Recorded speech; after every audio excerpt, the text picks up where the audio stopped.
How's it going, you guys? The 1MFP here. I hope you're all having a great day today. It's time for me to react to another Panic at the Disco album. I've already reacted to their first two albums. I'll have the links to those videos in the description box down below. To keep the order going here, I'm going to be reacting to their third album, and that would be Vices and Virtues. Before getting into this album reaction, you guys suggested that I check out New Perspective and Overture. So I reacted to those. The links to those will also be in the description box down below. I definitely would like to thank you guys for suggesting those, especially the Overture. It does a good job of letting the viewer know where the band was at going into this third album. Similar to what I said in my Pretty Odd album reaction about a second album syndrome, there is such a thing as a third album syndrome as well. With that second album syndrome, it's more a case of how you decide to follow up that first album. You know, there tends to be a lot of work that goes into that first album. There's a lot of time that goes into the writing process. There's a lot of work that goes into it to really make it as good of a first impression as possible. Whereas with the second album, there can be some pressure to release the second album as quickly as possible to keep the momentum going. In Panic at the Disco's case, they didn't really seem to succumb to that pressure. They took 3 years to release that second album, and in the very first song of the album, they said, "Sorry it took so long, but we were busy writing songs for you." With that being the first statement made on the album, it shows that the band wasn't willing to sacrifice quality. They were going to take their time with that second album, and they were going to make something that they were proud of, that they wanted to put their name on. Now, when it comes to the third album syndrome, it tends to be a matter of creative decisions. The idea is the artist has to decide if they're going to go for stability with that third album, or if they're going to try something new. There's pros and cons to either path, really, because if you go for stability, on one hand, you could be giving the fans what they want, you're giving them what they would expect, but on the other hand, your sound can become stale. Now, if we're looking at the other path and we're talking about bringing something new, on one hand, you may be keeping things fresh and it may attract new listeners and it may make things even more interesting for your existing fan base. You know, that diversity and that versatility is something that is an advantage. But if it's not done right and it feels forced, then you may be alienating your existing fan base. So that tends to be the issue going into that third album. It's the creative decisions that become a little bit more difficult. You need to decide what feels right to you as an artist and what feels like the natural progression after the first two albums. Unfortunately, in Panic at the Disco's case, there seem to be differing opinions on where to go with that third album. This led to two members, Ryan Ross and John Walker, leaving the band. So with this album, Panic at the Disco consists of two members, and that would be Brendan Urie and Spencer Smith. As I was saying about the Overture short film, the video definitely puts a lot of things in perspective as far as where the band was at going into this third album. It really seems that they're seeing this as a new beginning. They're moving on into new grounds where there is a certain risk, but it's going to be up to them to create something in these new grounds, you know, and as depicted in the film, beyond this fire. They're going to have to create something beyond this fire to earn the existing fan base's support or to entice them to join them beyond this fire in this new territory. And that's essentially how I see them going into this third album. So let's get into this album reaction and see what they did here with Vices and Virtues. And if you're new to the channel, welcome. My name's Matt. I post reaction videos here, so if you enjoy that type of content and you like what you see in this video, please take the time to check out some of my other reactions, and if you enjoy those, please hit that subscribe button. I always appreciate the support.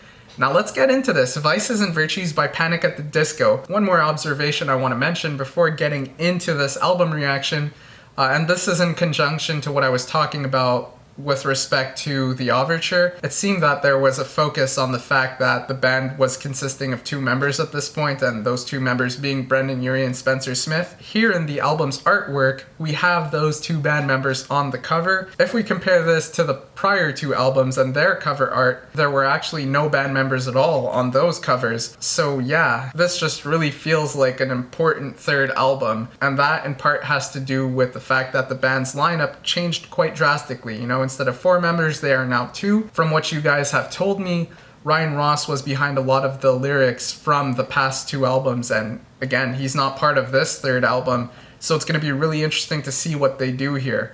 let's get right into it. The first song off of Vices and Virtues is the Ballad of Mona Lisa.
Alright, so that was a very energetic first song. They really came swinging for the fences right off the bat. With the prior albums, they had a first track that served as an introduction for the album. As I mentioned earlier in regards to Pretty Odd, that first track was there to let the listeners know that they had been working on this album for the past 3 years. They're apologizing for the time away, but they wanted you to know how much love, care, and attention went into that album. With A Fever You Can't Sweat Out, that first track was there to set up the theme for the album, which was this whole theatrical play. Here with Vices and Virtues, it seems that they let the overture take care of that, and with the first track, they really wanted to intrigue the listeners enough to listen to what this new Panic at the Disco sound is like. I've got to say, I really like the sound here. It's a departure from the Pretty Odd sound, and from what I gathered from the comments you guys left in my prior Panic at the Disco album reaction, the change in sound and the change in lyricism in Pretty Odd had a lot to do with Ryan Ross. With respect to the lyrics, it seems Ryan Ross felt that people were reading into the lyrics and figuring him out as a person, and so he wanted to go for a more ambiguous writing style with Pretty Odd. Sound-wise, with A Fever You Can't Sweat Out, there was more of a cinematic feel to the sound, and we saw elements of that in Pretty Odd, but with Pretty Odd they incorporated some other musical influences, and you guys mentioned the Beatles being one of them, so yeah, there was definitely a noticeable change in sound from A Fever You Can't Sweat Out to Pretty Odd. Now here in this album, it feels like there are more similarities to A Fever You Can't Sweat Out. It does have more elements of that cinematic feel. Perhaps this is an introduction to the creative direction Brendan Urie and Spencer Smith wanted to take with this band, and maybe Ryan Ross was opposed to that creative direction, which is what led to the creative differences that led them to split. Now with regards to the sound, I really like what I heard here. I like the contrast between the guitar and the other instrumentals aside from the drums. The drums kind of play an in-between type role here. It's really interesting. It's got this upbeat tempo throughout the verses, and then once we're led into the chorus where the guitar really comes in and provides character with that distorted sound, the drum pattern changes and accompanies the change from verse to chorus really nicely. It ties the different parts of the song together really well, in my opinion. To me, It seems like Brendan and Spencer felt like they had something to prove here with this album, and this song comes off as one where they're trying to impress. It just seems like they had an idea of what they wanted to go for here, and they put a lot of work into executing that idea as well as they possibly could. It felt really passionate. And beyond the instrumentals, the vocals are a major part of the sound here. Brendan Urie is just amazing with his vocals. Overall, this is a first song that makes me want to listen to the rest of the album. As far as the message of the song goes, I'm not sure if there's any themes introduced here that are going to carry over to the rest of the album. Maybe it's going to become more obvious as I listen to the other songs in the album. I took it as a story between a guy and a girl, and they're both in difficult positions. With verse 1, we see that the woman dedicates a certain level of attention to her looks. They mention that she paints her fingers with close precision, but then they immediately add something else to that, saying that she has an empty bottle of gin next to her. So despite bringing a certain level of attention to her looks, she's also numbing herself. So in ways, she's trying to distance herself from her surroundings. Then with the second verse, we get more insight into this character. There's attention brought to her desperation, and he says, "Another day, another dollar," and if she had the proper words to say, she would tell him, but she'd have nothing left to sell him. So at this point particularly, it's kind of coming off as if she's a prostitute. So now if we put things into perspective with that first verse, she cares about her looks because she's trying to attract customers, but at the same time she's trying to numb herself because she doesn't want to remember any of this. All she wants is something out of it, and that something, as we see in the second verse, is the money. She's desperate for the money. She's using her looks and mysteriousness to attract customers, and that's what I made of the she would have nothing left to sell him.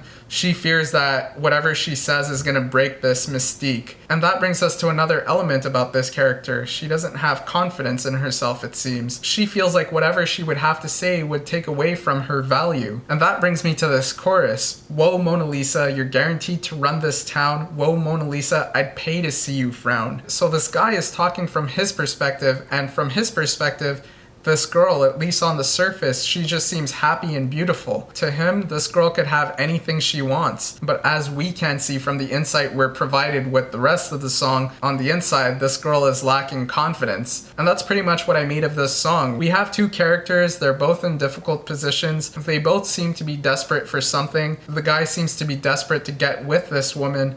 The woman seems to be desperate for money, and we kind of see how their two differences in desperation separates them. From the guy's perspective, this girl can run the town with her looks alone. From the girl's perspective, she feels inadequate, and she wants what the guy has, and that is this money. Now, is that a theme that they're going to build upon moving forward in the album? Let's see. Next song on the album is Let's Kill Tonight.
Okay, so 2 songs in, and I'm really enjoying the sound of this. It just kind of makes you want to get up and dance, and the lyrics of the song support that in ways. Now with this song, once more, I feel like I'm brought back to a fever you can't sweat out.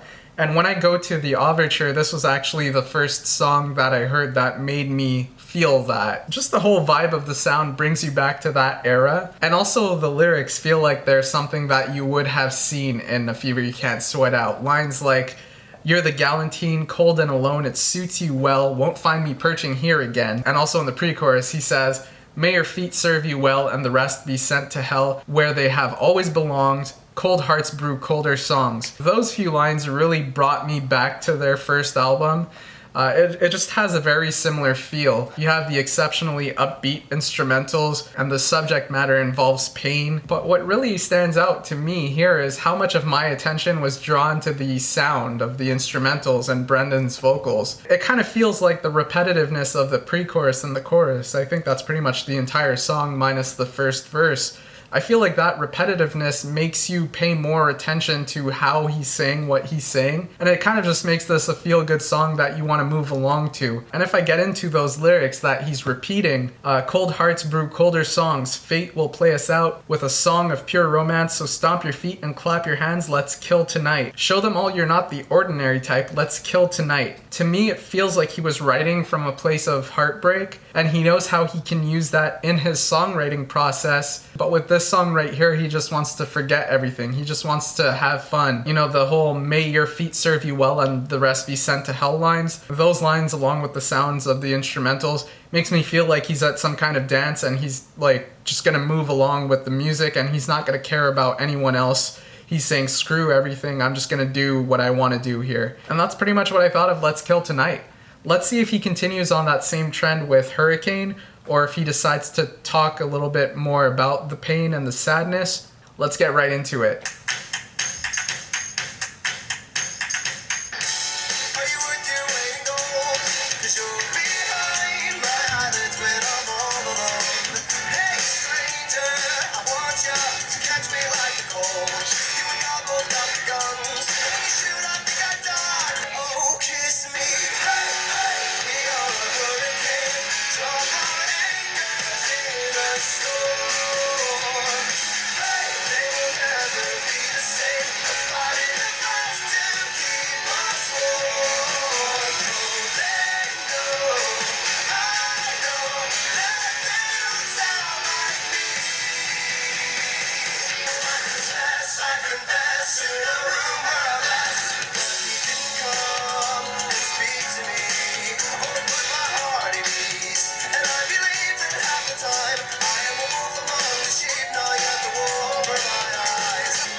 This is all part of the same song. It's like an intermission, again reminiscent of A Fever You Can't Sweat Out.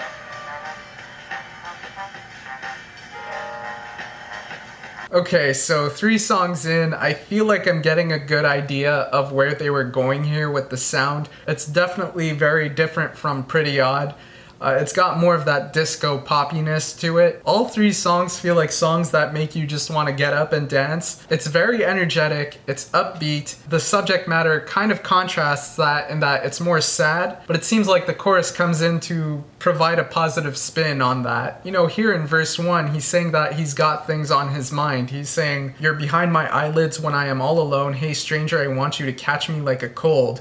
You and God both got the guns. When you shoot, I think I'd duck." That first verse makes me feel like he has a certain interest in someone or something. He's saying this person or this thing is on his mind anytime his eyes are closed. Given how much he thinks about this person, he's hoping that this person thinks of him. But then in turn, when he says, "When you shoot, I think I'd duck," to me that says that if this person were to ever show interest in him, he would run away or hide, essentially try to evade that attention. In ways, it kind of feels like there's a theme of insecurity similar to what we saw with Ballad of Mona Lisa, except with Mona Lisa we're kind of getting different perspectives on her through the narrator and through the guy who's interested in her. That's how we notice the insecurities. Here it's more self-reflective, and verse 1 introduces the insecurities, verse 2 adds more detail to it. "In a room where I'm blessed, but he didn't come speak to me or put my heart at ease, and I believe that half the time I am a wolf among the sheep, gnawing at the wool over my eyes." What I get out of this is he's unsure of who he is. He's not sure if he's a wolf or a sheep, and that relates to the idea of a wolf in sheep's clothing, and the last lines really put that in your mind with the gnawing at the wool over my eyes. He seems to worry about some of his bad traits. And based on the first few lines of this verse, "He didn't come speak to me or put my heart at ease," relating that to the first verse, I think he's talking about God here. It kind of feels like he's expecting some type of sign to get him out of his head and to stop worrying, but he's not getting that, so he remains worried and he remains insecure.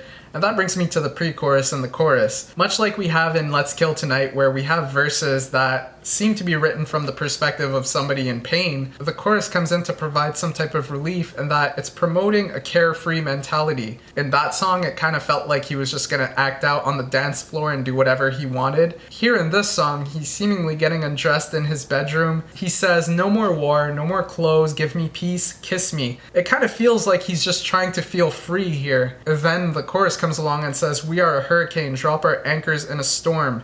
They will never be the same, a fire in the flask to keep us warm, 'cause you know, I know, they don't look like me." And he also says they don't sound like me. So again, going back to this idea of insecurity and going back to him feeling like he's a wolf among sheep, he doesn't seem to feel like he fits in, and I think that makes him insecure in ways. But at the same time, over the course of the past two songs, he seems to be trying to harness that. Here he says they will never be the same. That's in opposition to him feeling like he's not the same. This feels like it's from the perspective of somebody who feels unique as opposed to somebody who doesn't feel like he fits in. And yeah, with that said, it just feels like an empowering chorus, and it's there to combat the thoughts brought up in the other sections of the song. And that's what I made of Hurricane. Another song that's coming from the perspective of somebody who's seemingly in pain, but he's trying to find ways to remedy that pain or to look at things from a different perspective. Sorry guys, my camera battery was dying out on me, but I'm ready to get right back into this album reaction. Let's get into it. Memories.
Alright, so there we have it, Memories. This one here felt a bit different from the previous 3 tracks. With those 3, it felt like there were elements of past Panic at the Disco music embedded in the sound. Here, the sound felt completely different from what I would expect from Panic at the Disco based on their first 2 albums, and part of me wonders if that's a reason for that little interlude type sound at the end of Hurricane. Was that there to create some type of separation? But with that said, this didn't feel completely unfamiliar. One reason, of course, being Brendan Urie's vocals, but beyond that, the storytelling feels very familiar. We have the usage of 2 characters to tell a story. There's also the distinct use of vocabulary in that first verse. You know, words like congregations, vagrant, unrequited love. He also says passion's exaltation. Those are eloquent and highly expressive phrases. And that's kind of what I've come to expect out of Panic at the Disco's storytelling. With that said, as much as there is a departure from previous sounds in this song right here, with this whole album thus far, it feels like there's a conscious effort to incorporate certain elements of past Panic at the Disco music into the new music that they're going with here. Sound-wise, it definitely sounds like they're trying to go in a different direction here, but they're still trying to make this as coherent as possible with past Panic at the Disco music. That's the general impression I'm getting out of this. Now, in terms of what the song meant to me, the very first verse introduces us to 2 characters. There's a guy and a girl, and they seem to be outcasts of sorts. In the guy's case, he was congregation's vagrant with an unrequited love, and with regards to the girl, she was the youngest of the family and the last to be let go when they decided they would try and make it on their own. So both of them didn't quite feel like they fit in or that they belonged. And as such, that was the commonality between them that may have brought them together. Verse 2 is what made me feel like they found each other. When July became December, their affection fought the cold, but they couldn't quite remember what inspired them to go. And it was beautifully depressing. They were fighting for their love that started growing tired. So while their shared life experiences or their similar life experiences brought them together and made things interesting for them at first, as time went on, things started getting more difficult, and as things got more difficult, it got more difficult for them to remember why it is they fell in love in the first place and what it is that they shared in common. It's like their experiences away from each other allowed them to grow together, but in being together and sharing experiences together, they started growing apart. And that brings us to this chorus. Oh memories, where'd you go? You were all I've ever known. How I miss yesterday and how I let it all fade away. Don't fade away. I mean, I just look at this and it's the narrator looking back at these 2 characters' lives. He's seeing what brought these people together, and he's seeing how they're forgetting all of that as things get in the way of the relationship. And verse 3 comes to fill in the blanks in that regard. When money lost momentum and the bills were piling high, then the smile had finally faded from the apple of their eye.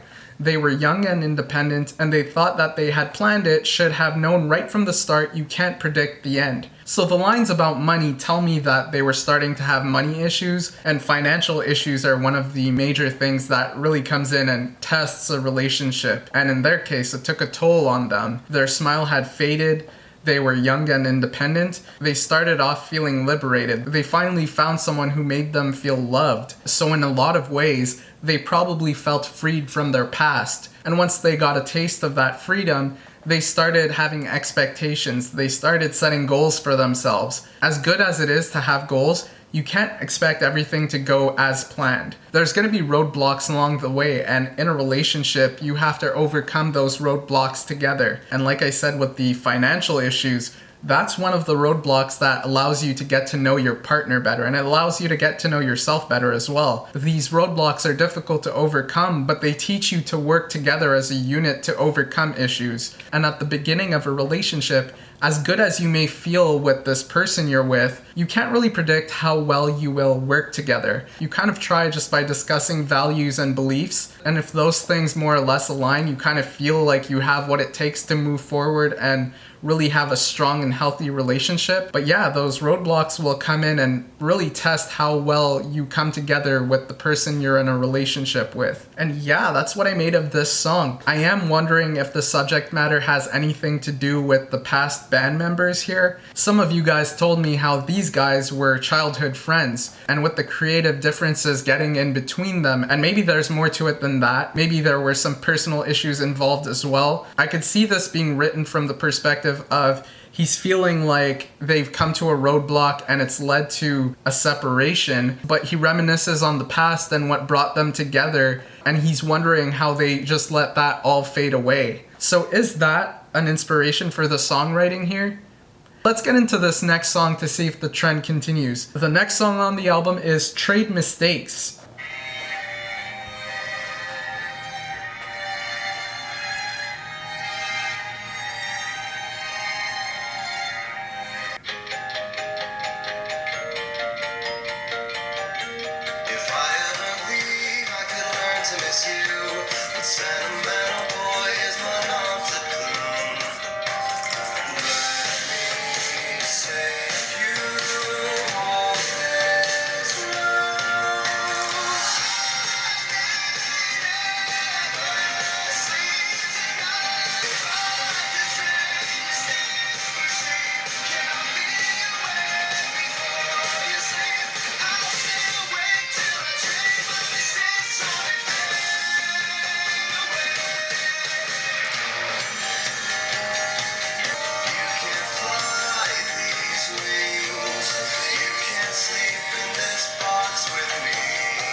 Alright, so another song here that's from the perspective of somebody who's struggling. I want to direct attention to the chorus here right off the bat. It brought me right back to Hurricane. He says, "I may never sleep tonight as long as you're still burning bright." So he's having issues sleeping, something's on his mind.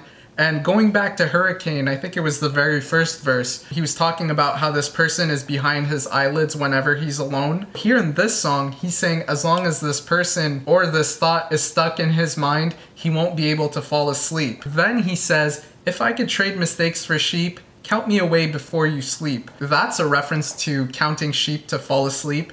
And that implies that once more he's having difficulties falling asleep. But there's two things about these lines that really resonated with me. First one being the mention of sheep. It brought me back to Hurricane, especially because the first lines in the verse already brought me back to Hurricane. But yeah, in Hurricane, he said something along the lines of how half the time he believes he's a wolf among the sheep, and he's just gnawing at the wool over his eyes. The way he uses mistakes and sheep in the chorus of Trade Mistakes, it makes me think that what makes him feel like a wolf among these sheep is his mistakes. Then he ends off the chorus with, "I'll stay awake till I trade my mistakes or they fade away." So to me, it feels like his mistakes are what keep him up at night, and it's gotten to a point where they have such a negative influence over his life that he's having issues moving forward. And I think that's the symbolism here with sleep. He wants to progress into a new day. He wants to turn the page. But as long as his mistakes have him stuck in his head, he's going to experience difficulties. And I think the second verse had a major influence on how I heard this as well.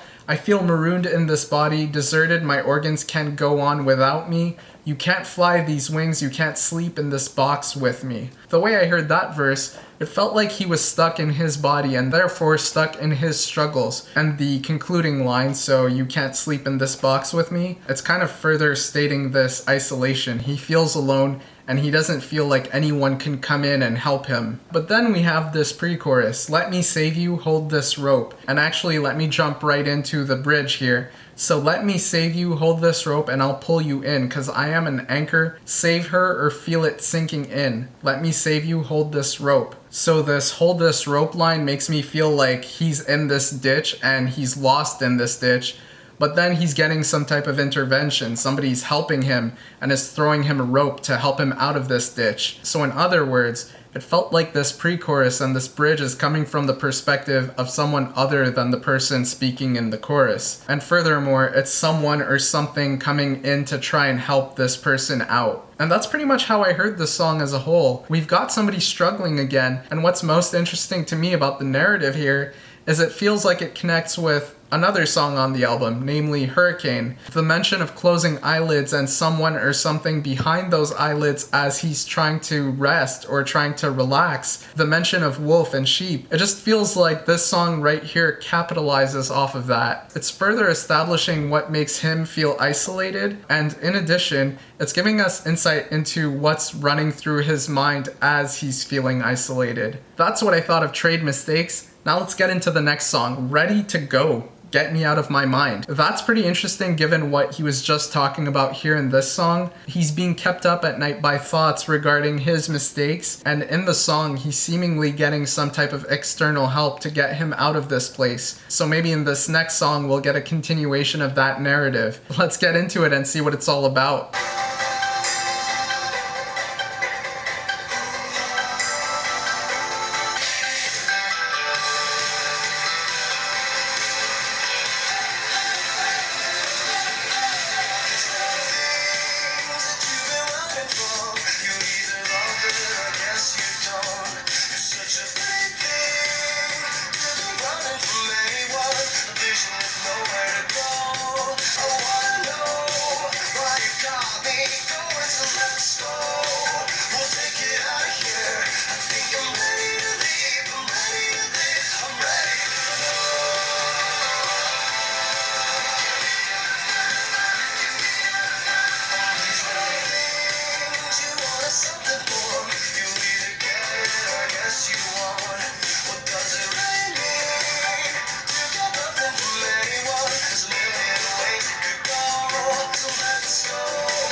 Okay, so that was Ready to Go.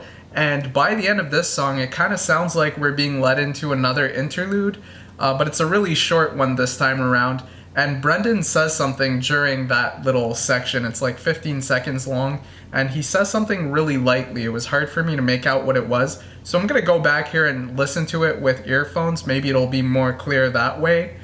It sounds like he's saying pocket full of fancy words. I'm not sure what he means by that here. It doesn't seem to fit with this song particularly because, I mean, there's definitely some other songs on this album that have more fancy words than this one. I didn't really pick up on anything too fancy here, but I suppose it could be setting up the next song on the album, which would be Always. But yeah, with regards to this song, Ready to Go, Get Me Out of My Mind, I've got to say, this one comes at the right spot in this album. It just feels so different from what we've heard in the past from Panic at the Disco, but it doesn't feel out of place in this album. And I've got to give credit to the band here for how they've structured this album.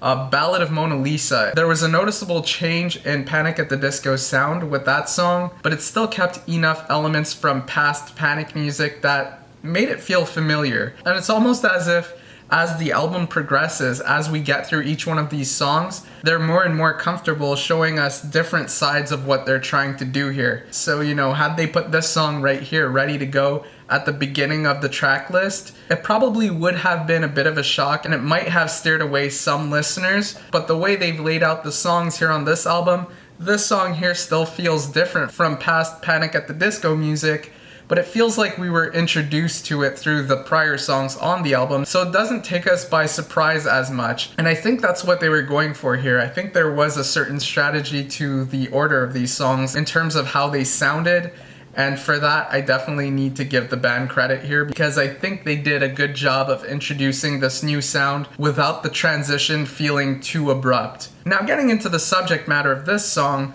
prior to hearing this one, we were listening to a song where Brendan was stuck somewhere. He was stuck in his thoughts, and for that reason, he was having difficulties moving forward. He was having difficulties getting his mind off of these thoughts. Now, here in this song, with a title like Ready to Go, Get Me Out of My Mind, you would think that he would be directly addressing that. From the way I heard it, he is addressing it here in this song, but he is using a relationship to do so, and that has been a trend in this album. I think every single song on this album has talked about a relationship, some kind of relationship at least. The first verse here put me right back into the Ballad of Mona Lisa. He says, "You're such a pretty thing to be running from anyone, a vision with nowhere to go." With the Ballad of Mona Lisa, the guy is also using the girl's appearance to determine what she can accomplish, but also in that song, the guy is picking up on some things that are weighing down on the girl, things that are in her mind that she worries about, and in that song it was money. Here in this song, it's a little bit more obscure.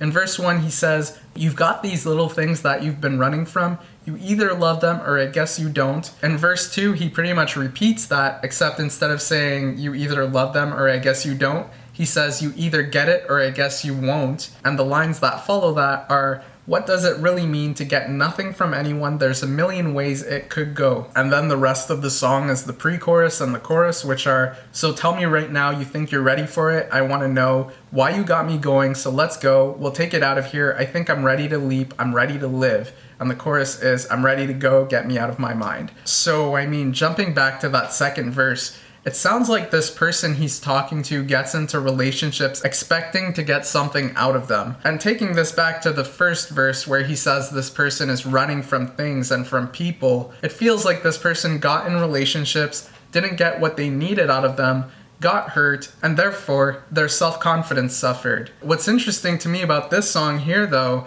is that Brendan is trying to help this person out of this place. And with songs like Trade Mistakes, Let's Kill Tonight, and Hurricane, he seems to be stuck in a similar place. So possibly what brings these two people together are their insecurities, and as such, it does kind of seem like a precursor to Memories, or it can also be seen as something that comes after.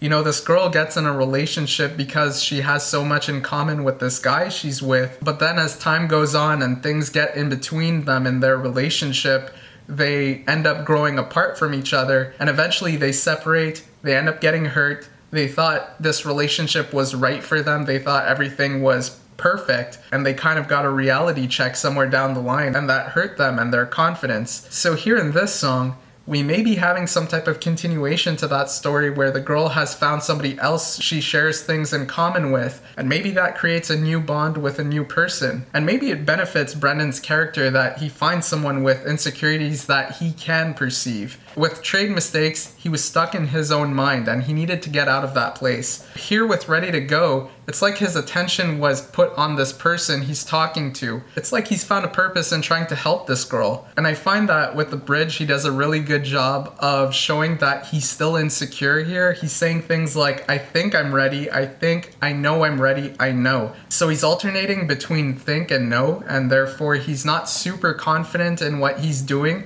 but he's ready to take this leap. He's ready to take risks, and therefore, in his words, he's ready to live. So that's pretty much what I make of this song. It's a song about him finding a way to get out of his mind. He finds this relationship. It gives him a certain purpose. In ways, he's trying to help out this person he's in a relationship with. And in trying to help this person, he's finding value in taking risks. There may be negative consequences to these risks, but the potential rewards are positive enough that he's interested in taking these risks. And that's what it took for him to get out of his mind. Now let's get into track number 7 on this album, Always.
Alright, so here we have a break from the disco poppy sound we heard in the previous songs on this album. Instead, we have more of a romantic sound, and it fits the story that's being told quite well. With that said, I do like the segue here. With Ready to Go, we had Brendan finding hope and finding purpose, and he did so by finding someone he could relate with. Here in this song, in the first verse, he says, "When the world gets too heavy, put it on my back. I'll be your levee." So I simply took this as Brendan's character is going to be there for this person. But then he follows that up with, "You are taking me apart like bad glue on a get well card." So with those lines right there, he's definitely showing that he's still fragile, he's vulnerable, but he's still pursuing this relationship. Why is he doing that? I think the last song put that into perspective for us in that he exhibited hope. In songs like Let's Kill Tonight and Hurricane, he was finding ways to push away misery. The themes I saw there were changes in perspective and changes in thoughts. So it's two different things, one of them being changing the way you think about something, and the other way being a change in the things you think about. Now with Ready to Go, we took that a step further in that Brendan is talking about a relationship, and as insecure as he seems to be, he has taken interest into somebody who's also insecure and who is also hurt, and finding ways to help her will help him in finding ways to get his mind off of the thoughts he thinks about so much. So now jumping back into this song, in verse 2 he says, "I'm a fly that's trapped in a web, but I'm thinking that my spider's dead. Lonely, lonely little life. I could kid myself into thinking that I'm fine." So similar to the lines about him falling apart in verse 1, here in verse 2 we have Brendan acknowledging that he's not in a great place. He's stuck on this spider web. In him surviving on it so long, he's getting the feeling that, you know what, there's no actual spider for this web. He's just stuck. So I think the important thing to take away from that verse is his outlook on this whole situation. He's stuck somewhere and he's seemingly powerless as he can't get off of this web. But he seems to be okay with it because his attention once more is on this person he's thinking about. And I think this is a good time for me to bring up the chorus.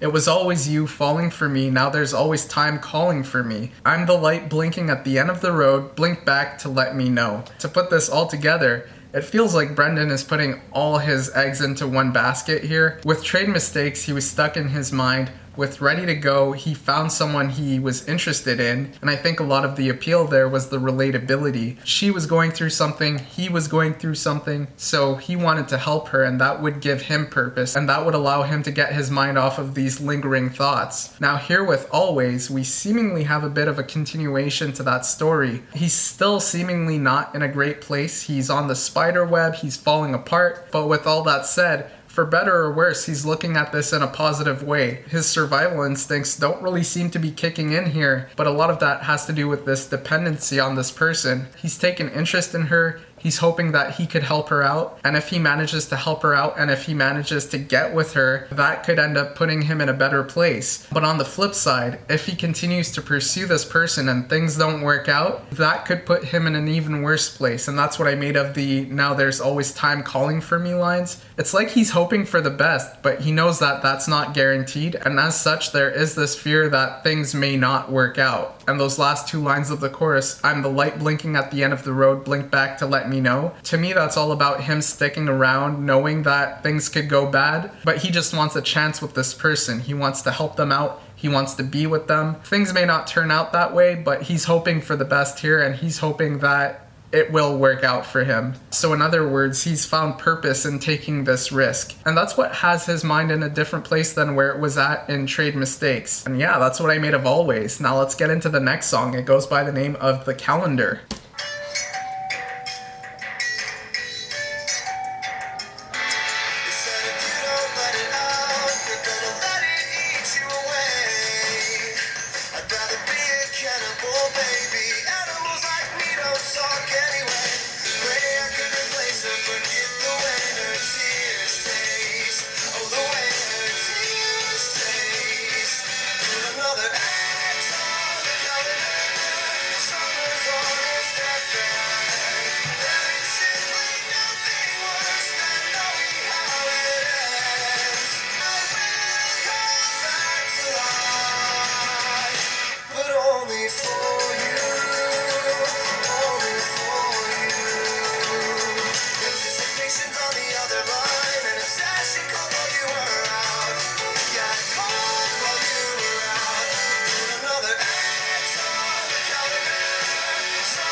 Got another little break here. About like a minute of this left. Only has me wondering what's gonna come next, because last time we got one of these there was a pretty distinct change in sound. Alright, so that was The Calendar.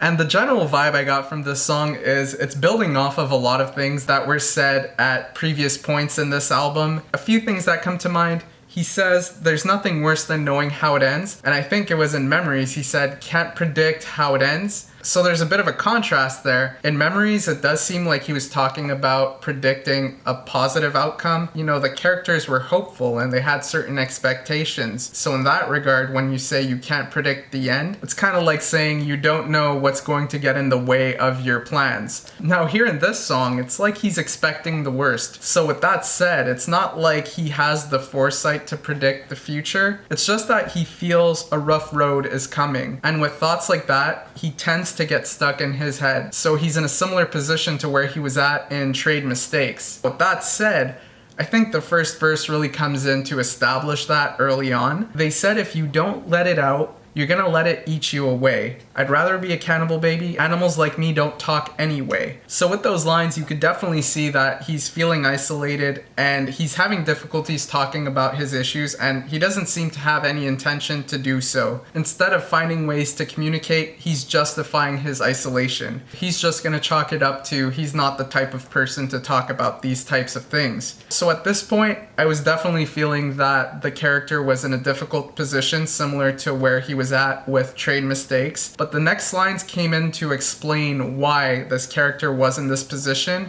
and it made me feel like this is a continuation to the last song, Always. Pray I could replace her, forget the way her tears taste, oh, the way her tears taste. So with Always, I was saying that this character was putting all his eggs into one basket. He had taken interest into this girl, and he was seemingly hoping that that would save him. Thinking about her allowed him to assign thoughts to this person instead of his mistakes, as he labeled them in Trade Mistakes. Now the issue with that is if things went downhill or didn't go as he expected, he would find himself in a negative space again. So he was pretty much dependent on the possibility of this relationship, or on this relationship altogether. So here when he says, pray I could replace her, forget the way her tears taste, it tells me that this girl was not interested in him, or she moved on and he can't get her off of his mind. We talked about hope and how helping this girl gave Brendan's character purpose. With these lines, I'm seeing that he's missing being that shoulder that she could cry on. So not being able to help her has taken his purpose away, and that really explains to me why he's stuck in his thoughts again. Then we go into the chorus, and that's where he says there's simply nothing worse than knowing how it ends. I won't touch on that again, but there is some other interesting connections here.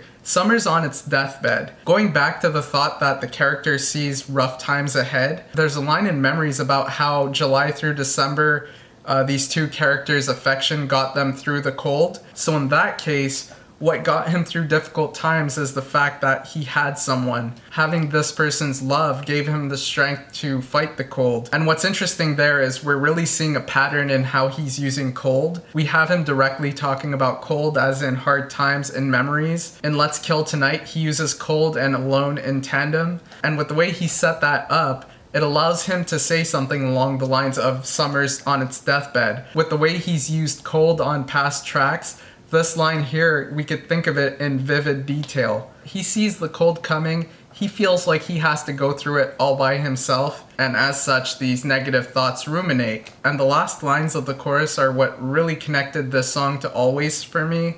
He says, I meant everything I said that night. I will come back to life, but only for you, only for you. To me, it felt like those lines are supposed to connect with It Was Always You, which was in Always. And it makes for an interesting story here because we get to see what happens when a person is in a bad place. Then he has this glimmer of hope and he focuses all his attention onto that, and he really clings onto this idea of he could be saved by this potential relationship. In this story, we see the negative side of that, what happens when it doesn't go his way. With a song like Memories, we had a bit of foreshadowing, and I feel like that really adds to the storytelling element that we see in this album. With the past two Panic at the Disco albums, it felt like storytelling was a major part of their albums. You can enjoy the individual songs for what they were, but if you listen to the albums beginning to end, you got a cinematic experience. With this album here, we have Panic at the Disco taking their sound in another direction again, so that's 3 albums and all 3 definitely sound pretty different, but it's good to see the storytelling still be present within their music. Anyways, let's get into this next song, Sarah Smiles, to see what they do moving forward. Let's get right into it.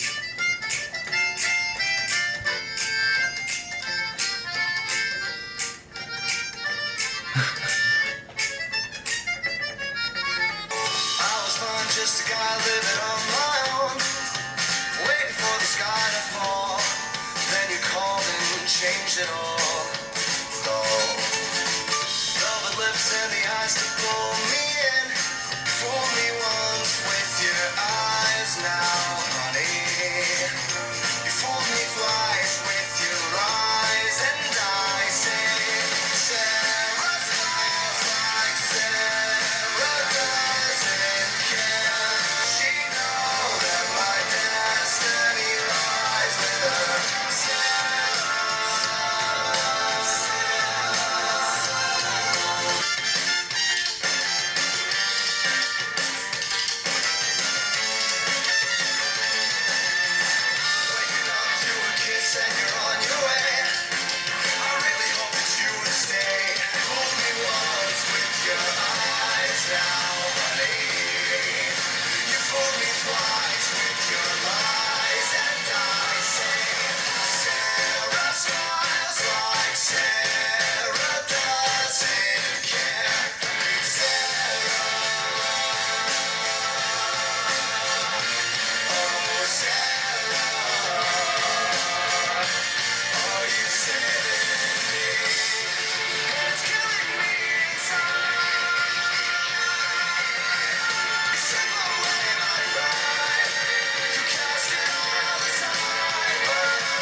Alright, so maybe that telephone on hold type sound we got at the end of the calendar, maybe that was there to signify the end of the story we had going on there from Trade Mistakes until the calendar, but the subject matter of the song still relates to what was being said in that story, as well as what's been said throughout the album. I mean, a few lines that make that obvious. I was fine, just a guy living on my own, waiting for the sky to fall. With a song like The Calendar, we saw this tendency from Brendan's character to try and deal with things on his own. Then you called and changed it all. That's reminiscent of Ready to Go once he starts getting hope again, because he finds purpose in wanting to help this girl and pursuing this girl. And I think that thought really gets solidified in the chorus when he says, "Does she know that my destiny lies with her?" This just goes back to the thought of him putting all his effort, all his time, and essentially putting all his eggs into one basket for this girl. And what's interesting about the second half of the first verse in this song, "Velvet lips and the eyes pull me in. We both know you'd already win your original sin." And actually also the pre-chorus, "You fooled me once with your eyes, now honey, you fooled me twice with your lies." It kind of brings me back to that whole storyline in A Fever You Can't Sweat Out, where the guy seems to feel led on by this girl. He ends up really liking her, but he also ends up hurt by her, and in the end he feels a lot of pain, and it kind of makes him act out. In that story, he's putting a lot of blame on the girl. He was saying that she was the reason he felt the way he felt about her, and essentially it was her obligation to be responsible about that. Now, also in that story, we saw the perspective of the girl where, she was going through her own things, and maybe attention was something she needed to fill certain voids in her life. Now, here in the story told in this song, I don't know if this girl, Sarah, is the same girl in the story from Trade Mistakes to The Calendar, but the story told from that segment in this album kind of tells me that this girl is not so different from the girl we heard about in A Fever You Can't Sweat Out. Sarah smiles like Sarah doesn't care. She lives in her world so unaware. Does she know that my destiny lies with her? Sarah, oh Sarah, are you saving me? So pretty much identical to the story that was told in Ready to Go, Brendan's character is hoping that he could be saved by this person, Sarah. Now, assuming Sarah is not the same girl from that story, it seems like Brendan's character in this story is making the same mistake he made in that story. Sarah smiles like Sarah doesn't care. She lives in her world so unaware. Brendan's character is in his own world with his own perceptions. He doesn't know exactly what Sarah is going through or what Sarah is thinking. So those eyes and lips he was talking about earlier in the song, he doesn't know exactly what Sarah was doing there. He just knows how he perceived that, and I'm guessing he saw that as flirtatious, which is why he feels led on by this girl. But maybe whatever she was doing in that case was to help herself. So in Brendan's world, Sarah is fooling him, but in Sarah's world, this is probably something completely different. And with that said, that brings us back to the general theme introduced in the Ballad of Mona Lisa. The guy doesn't know exactly what the girl is going through. The girl doesn't know exactly what the guy is going through. They're probably both going through their own things and having their own issues. And as such, they could probably help each other out a little bit, but the only way that was truly going to happen in that context was for both people to be a little bit selfish. The girl is in need of money. The guy is seemingly in need of attention from someone he deems to be attractive. Now, here in this song, perhaps Brendan's character can help Sarah in a certain way, but Brendan's character seems to want some kind of solid relationship, and that's not something that's going to benefit Sarah in her mind. So in the end, Brendan's character ends up suffering in this situation. And yeah, that's what I made of Sarah Smiles. Now let's get into the last song on this album. It goes by the name of Nearly Witches, Ever Since We Met. Kids, you have to remember I'm up here conducting you for a reason. Okay, watch me. Watch my fingers. Here we go. Ready? Watch me.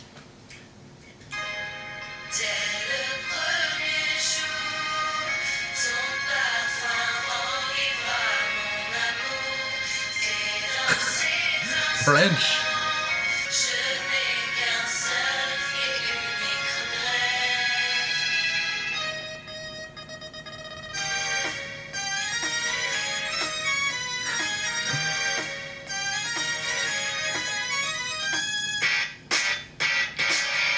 My wingtips waltz across night, wood floors they creak innocently down the stairs.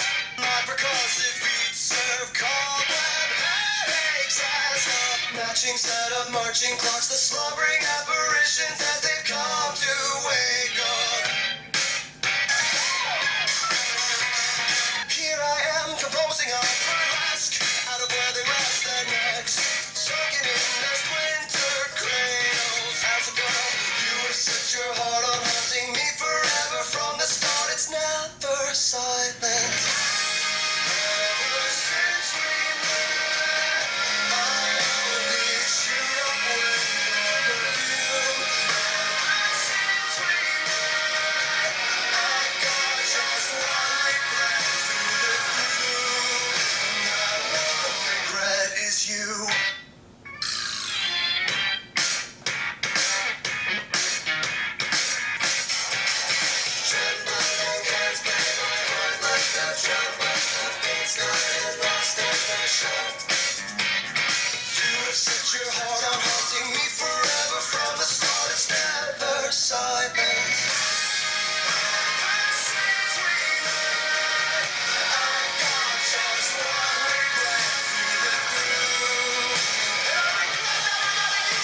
Alright, so we end the album in fashion with a reference to lines from the very first track on the album, Mona Lisa, Pleased to Please You. In the first song on the album, the Ballad of Mona Lisa, he said, Mona Lisa, wear me out, I'm pleased to please you. Now, throughout the album, we're getting different stories regarding relationships, but towards the second half of the album, you start piecing things together and you start noticing this theme of dependency. Songs like Sarah Smiles and Get Me Out of My Mind really put that into perspective. With Sarah Smiles, he says, don't you know that my destiny depends on you? With Get Me Out of My Mind, especially in connection with Trade Mistakes, we see Brendan's character actively wanting to take on this role of savior for this person who seems to have troubles with relationships. So now jumping back to those lines in the Ballad of Mona Lisa, wear me out, pleased to please you. You know, even in that song, he took notice of the girl's insecurities. He felt like he could be the one to save her, and he felt like he could be the one to show her her full potential. But then towards the end of the album, with a song like The Calendar,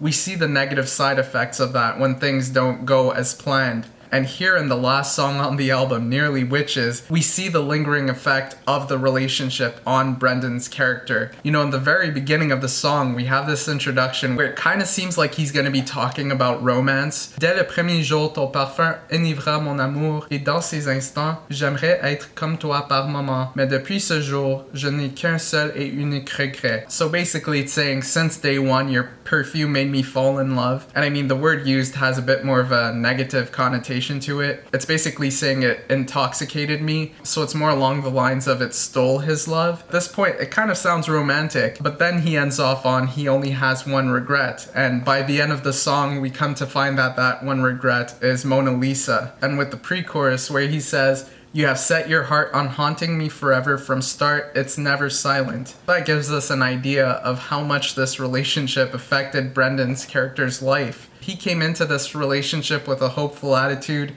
He came into it with a purpose. Unfortunately, things went downhill, and that ended up having a lasting effect on his life, especially given how important this relationship was to him. It seems like this relationship allowed him to get out of his mind a little bit. It allowed him to take focus off of his mistakes. But if the outro of this song is any indication, this relationship was a mistake to Brendan. And maybe that gives us better perspective into that first verse of Hurricane. You're behind my eyelids when I'm all alone. Then fast forward that to Trade Mistakes, where he's talking about how his mistakes keep him up at night. Those lines could all technically relate to Mona Lisa. And with that in mind, this whole album seems to carry this narrative of a struggle with a relationship, and the storytelling behind that is something I really appreciated about this album. Once again, I got that cinematic feel out of the album, and I do have to thank you guys for suggesting that I react to New Perspective and Overture before I got into this album reaction. It really added to the experience of listening to this album from beginning to end. You know, that whole scene where Brendan tries to save that girl who's locked up in chains in that room. I feel like that represents something very important in this album. The possibility of helping this girl out is what enticed Brendan to get into that room and stay in it as long as he did. In that short film,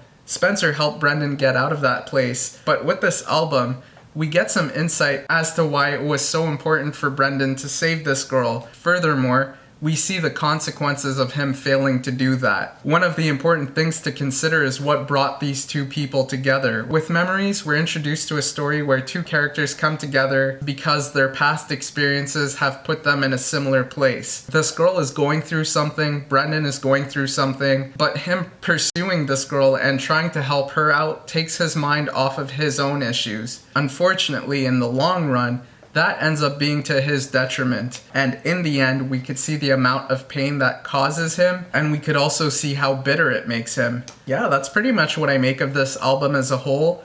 Very beautiful storytelling once more. A lot of things going on to contribute to that cinematic feel, and that's something I've come to appreciate about Panic at the Disco albums. I kind of came into this wondering how drastic the difference would be from the past albums. You know, even from A Fever You Can't Sweat Out to Pretty Odd, there was a pretty significant change in sound. One of the main things that bridged that gap was the storytelling. Now here with this third album, Vices and Virtues, the change in sound is even more noticeable than it was from A Fever You Can't Sweat Out to Pretty Odd, but the storytelling still still very much keeps it together for me. With the first few songs, a lot of my attention was being drawn to the sound, and there wasn't too many connections I was making thematically with the lyrics. You know, I was seeing that the writing was from the perspective of somebody who was dealing with something, but the second half of the album really capitalizes on the themes set by the first half of the album. So I really like that aspect about Vices and Virtues. The general impression I got from this album is Brendan Urie and Spencer Smith had a vision for what they wanted to accomplish here, and with the significant lineup change they had going into this album, you know, there are 2 members instead of 4. They no longer had Ryan Ross, who was a big part of the songwriting in the past 2 albums. It kind of seems like they knew that they'd be under the microscope, so to speak. So with that said, while trying to stay true to their vision, they were going to have to deliver a really high-end product. And given the trend with Panic at the Disco, that involves a lot of storytelling. Now, I think they did a really good job in that regard. Seemingly, their vision sound-wise was a throwback to A Fever You Can't Sweat Out, but a little bit more poppy. But I do think that they did a good job of incorporating other elements about their style into the music and not just going for this more poppy sound. I would imagine that there are polarizing opinions on this album. That's kind of to be expected given the circumstances and given the change in sound. From a storytelling perspective, a lot of this has to do with romance and heartbreak. I think that also would be a subject of polarizing opinions, but there's also this underlying theme of personal struggle and trying to overcome that struggle. And I feel like that adds a really important dynamic to this storytelling here. So maybe if that focus on romance isn't for you, that underlying theme will make this interesting for you. And yeah, I think there's a lot of great things going on in this album, and it makes for a great listening experience to me. That's what I thought of Vices and Virtues. I know there's some bonus tracks that some of you guys wanted me to check out. I won't be checking those out in this video, and the main reason for that is with these album reactions, I like reacting to the album from the first song to the last song, and I tend to find that there's an intentional structure to the album from beginning to end. So for that reason, I like listening to each song in order from beginning to end, and having those bonus tracks there at the end tends to change the experience, so to speak. It just kind of makes the end not the end. But I am definitely open to reacting to the bonus tracks, just not part of this video right here. So what I'll do if you guys are interested in it is I'll make a bonus video where I will react to the bonus tracks. Let me know in the comments down below if you guys are interested in that. Let me know in the comments down below if you guys like this video. You know, I always love hearing what you guys have to say. Please also leave a like on the video if you enjoyed it. I always appreciate the support. And I will see you all next time. Have a great day, y'all.